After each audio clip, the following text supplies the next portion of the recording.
सत्ता में अब बात करते हैं सियासत में पिछले कई दिनों से ट्रेंडिंग मुगल शासक औरंगजेब की, जिस पर हेट बनाम ग्रेट वाली राजनीति लगातार चल रही है। समाजवादी पार्टी के नेता अबू आजमी के ग्रेट औरंगजेब वाले बयान से शुरू हुई सियासी आग थमने का नाम नहीं ले रही है। अब महाराष्ट्र के सीएम देवेंद्र फडणवीस के एक बयान ने इस आग को और तेज कर दिया है, जिसकी आंच अब औरंगजेब की कब्र तक पहुंच रही है। देवेंद्र फडणवीस ने कहा है कि हमें और सभी को ऐसा लगता है कि औरंगजेब की कब्र को ढा देना चाहिए। हालांकि उन्होंने इसके लिए कानूनी अड़चनों का जिक्र किया, कहा कि कुछ काम कानून के दायरे में करने पड़ते हैं। फडणवीस ने कहा कि कांग्रेस की सरकार ने औरंगजेब की कब्र को संरक्षित घोषित किया हुआ है। फडणवीस के इस बयान के बाद चर्चा है कि क्या अब औरंगजेब की कब्र पर भी बुलडोजर चलेगा।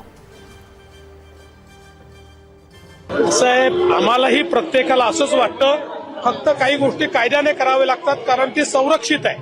जुन्या काँग्रेसच्या काळामध्ये एएसआयचं संरक्षण मिळालंय। साहेब, आम्हालाही प्रत्येकाला असंच वाटतं, फक्त काही गोष्टी कायद्याने करावे लागतात, कारण ती संरक्षित आहे।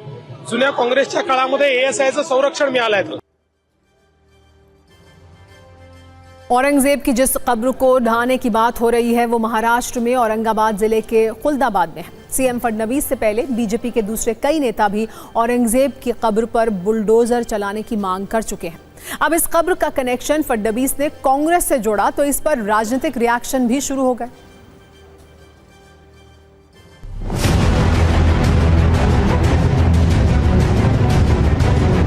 आरोप प्रत्यारोप से नहीं चलेगा। कांग्रेस पे आरोप लगाना आप छोड़े, महाराष्ट्र की जो दुर्दशा आपने बनाई है उसका भी जवाब आपको देना पड़ेगा। औरंगजेब की बात कर एक तरफ हम छत्रपति शिवाजी महाराज के विचारधारा के साथ चलते हैं, ऐसा कहानी आप बताते हैं, लेकिन छत्रपति शिवाजी महाराज की विचारधारा आपकी है ही नहीं।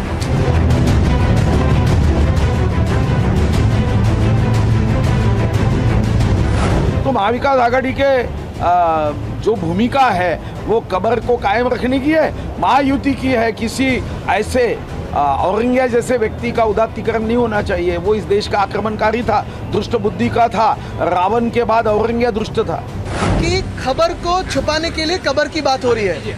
आप ही के हाथों में प्रशासन है, निकालिए, लेकिन वहाँ रखिए एक बोर्ड कि यहाँ जो जो महाराष्ट्र पे चल के आया उसे ऐसे ही दफनाया जाएगा।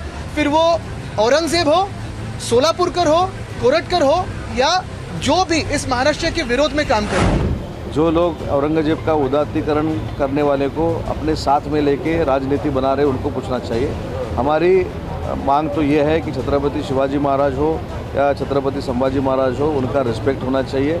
और इस बारे में हमारे महाराष्ट्र राज्य के मुख्यमंत्री देवेंद्र जी, हमारे उप मुख्यमंत्री, हमारे नेता एकनाथ शिंदे जी और अजित दादा बैठ के निर्णय लेंगे। सरकारच्या बाबतीमध्ये ही सरकार शेवटी काय भूमिका घेते, सरकारचे प्रमुख योग्य वेळी निर्णय घेतील। फक्त मी त्या दिवशी बोललो, आजही बोललो, जेव्हा जेव्हा गड किल्ल्यांवरचं अतिक्रमण काढलेलं आहे तेव्हा तुम्हाला सांगून काढलेलं नाही।